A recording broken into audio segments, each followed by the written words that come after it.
that Kanye's pressure cooker got too hot. And basically, they told him that he would lose everything, his marriage, this. Look at all the Jewish stuff in the background. Where? I see blurry books. I see a clock. I see a cross. That's all I see. That if he didn't abstain from politics after he notoriously went to the White House in the MAGA hat, and he needed to distance from us and, of course, Brexit, and he cracked. I mean, you guys remember this headline. I'm taking you back to 2018. Kanye West distances himself from Brexit and Trump. He says, I've been used to spread messages. Kanye never... Wait a minute. What was that weird app that the true crime community was using? What was it called?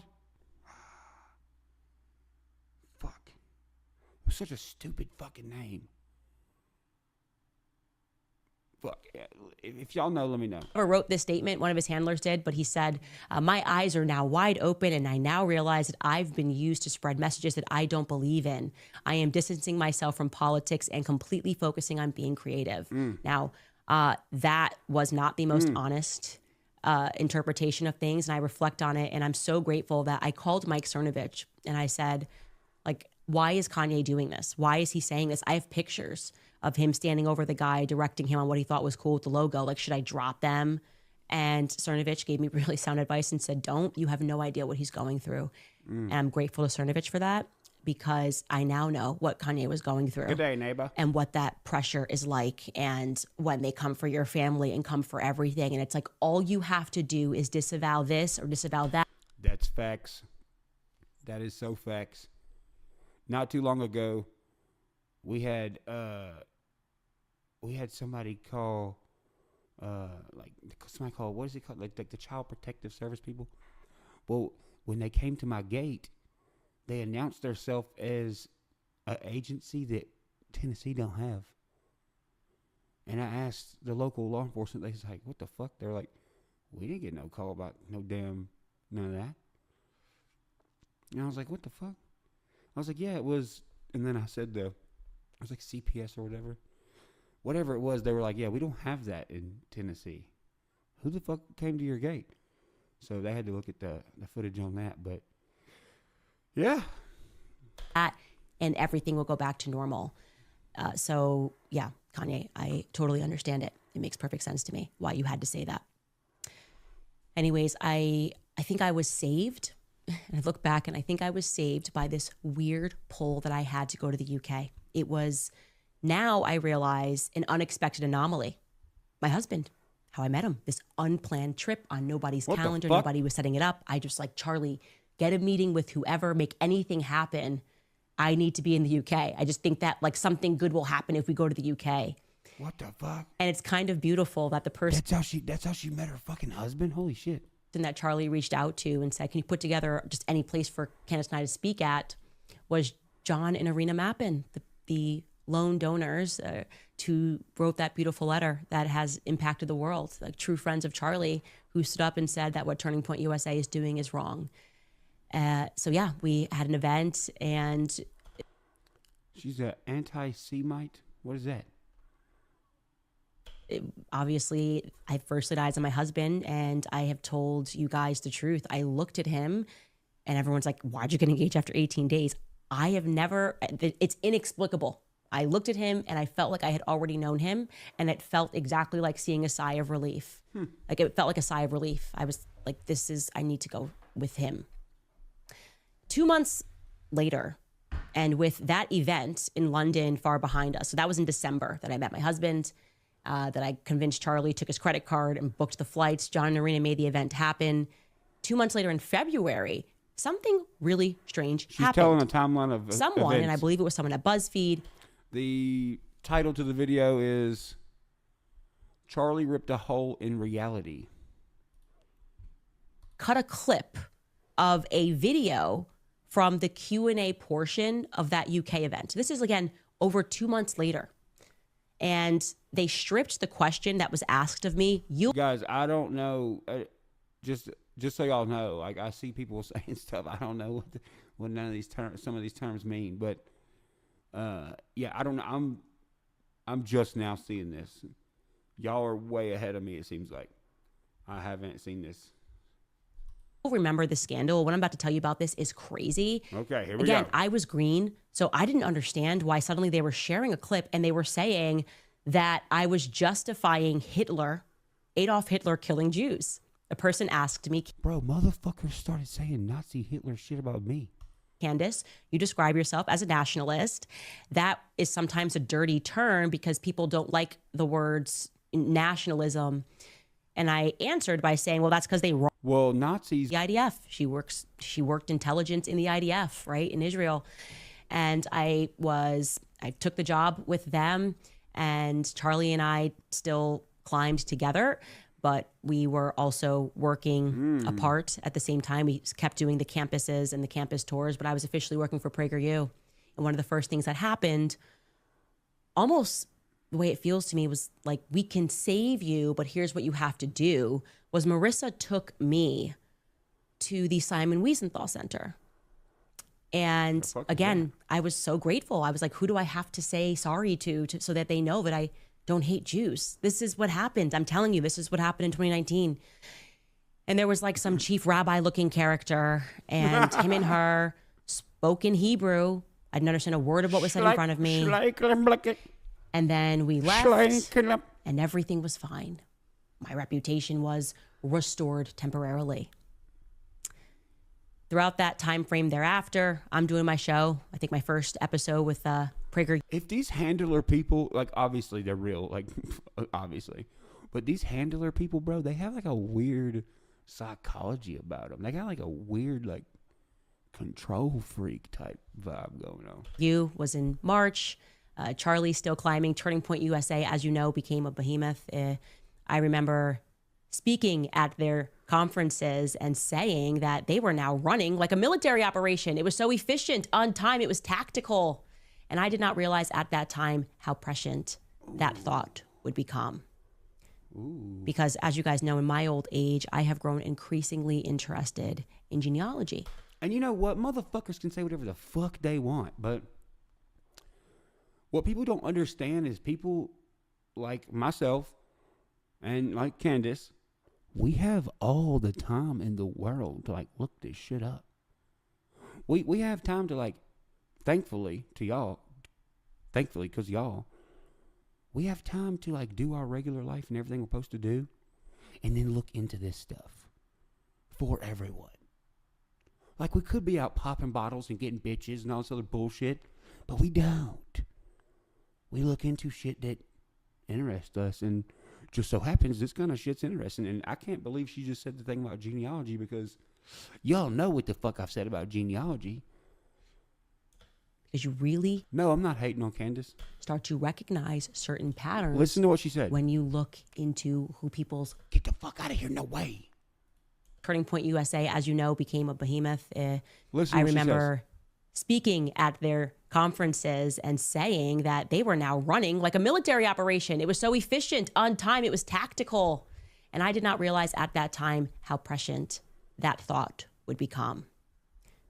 Because as you guys know, in my old age, I have grown increasingly interested in genealogy. Yeah. Because you really start to recognize certain patterns when you look into who people's fathers are, who their grandfathers were, who their great-grandfathers were.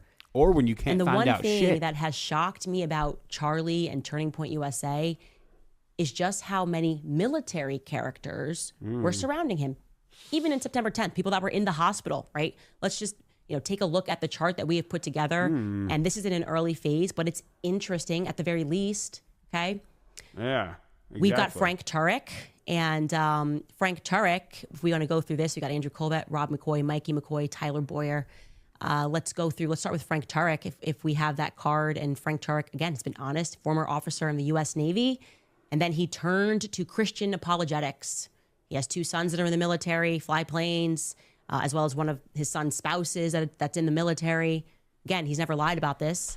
Bro, what the fuck is what's the Florida sheriff's name who's a fucking badass?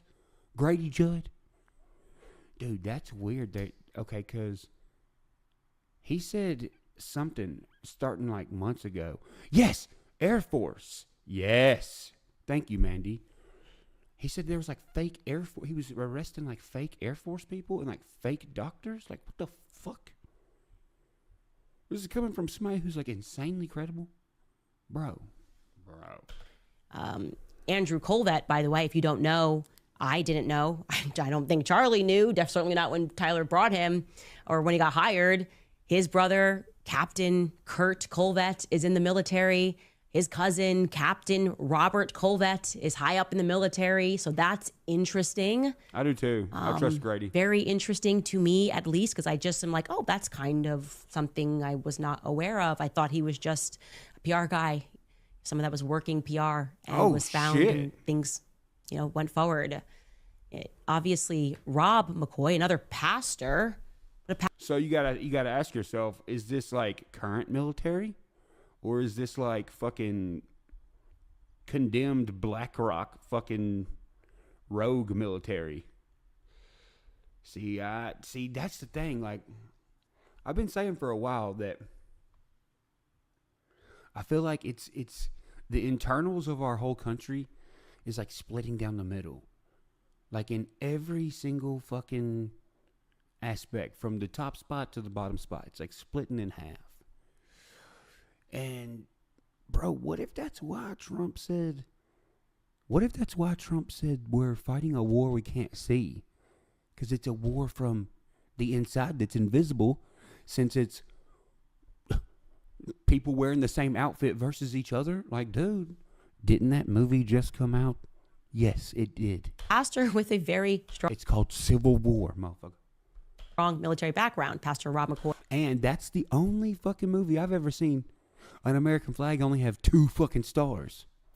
His father was a naval captain, Roy Edgar McCoy, but also, and this is kind of shocking, his father was also the assistant chief of staff for psychological warfare in the Navy.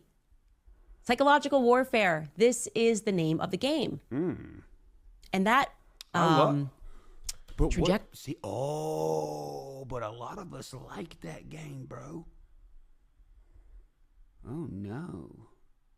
So if there's a whole branch dedicated to that, and there's people like myself who like the psychology game, and we like playing it, and it's obvious, it means we're good at it without anyone teaching us.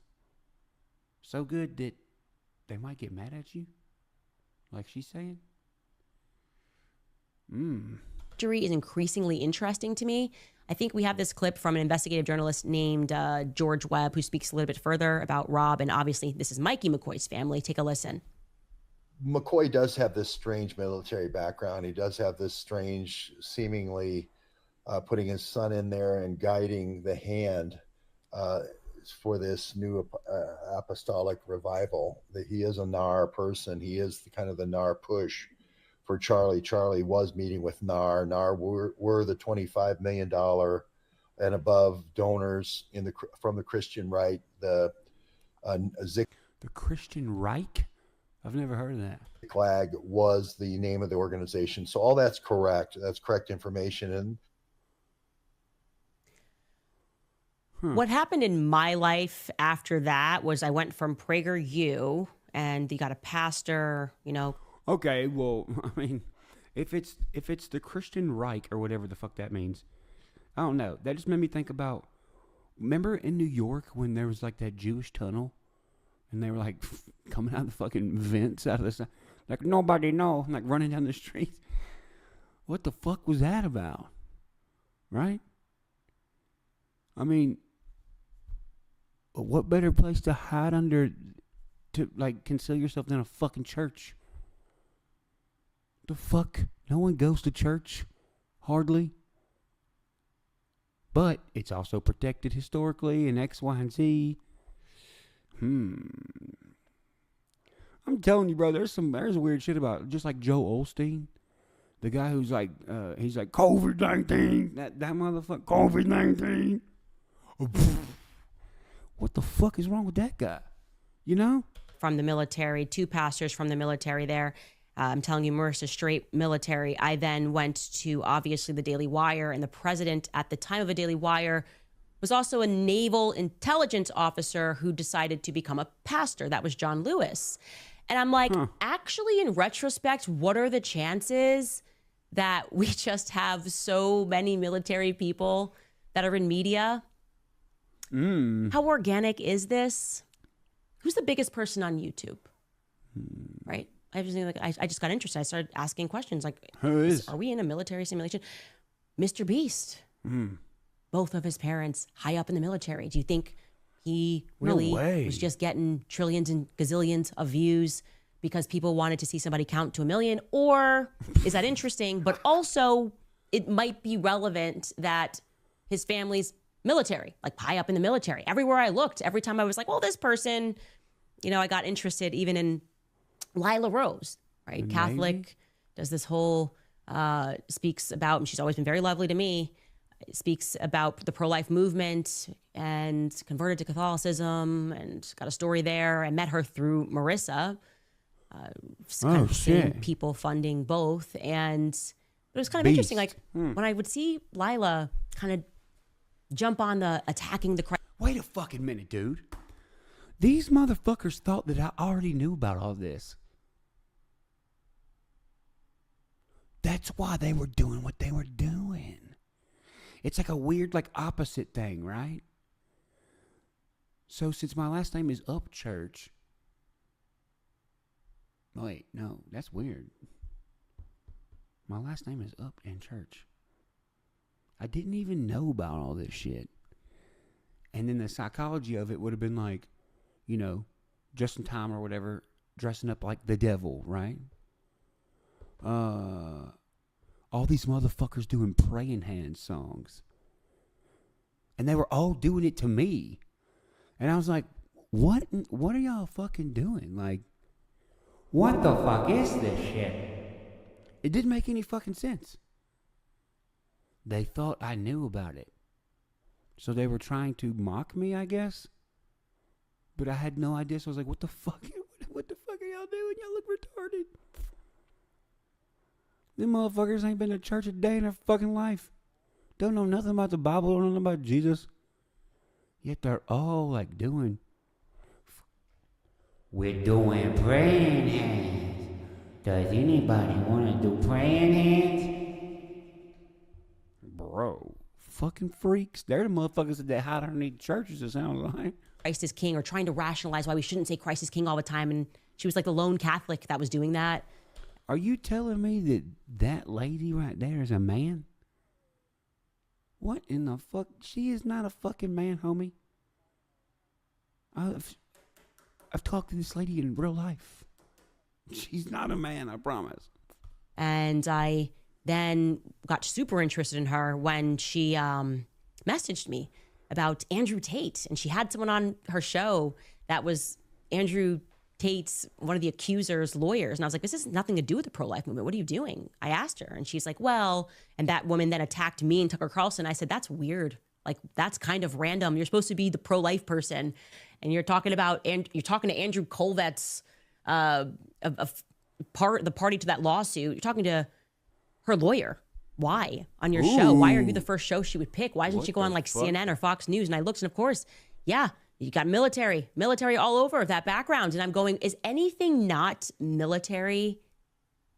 I'm looking at Barry Weiss, and I'm looking into her grandfather, and there's a story that's just incredible. A bomb thrown on at his house, and I think it's in Philly or somewhere, and maybe it's Pittsburgh, and that's related to the casinos. I mean, the whole thing starts getting really crazy. Dude, Mr. Beast, that one dude on Mr. Beast did do that weird thing, didn't he? See, when you realize everyone Project Mockingbird, I'm writing that down. Somehow attached to Raytheon, right? Mr. Beast, they're all attached to Raytheon in one way or the other. And I find that to be interesting.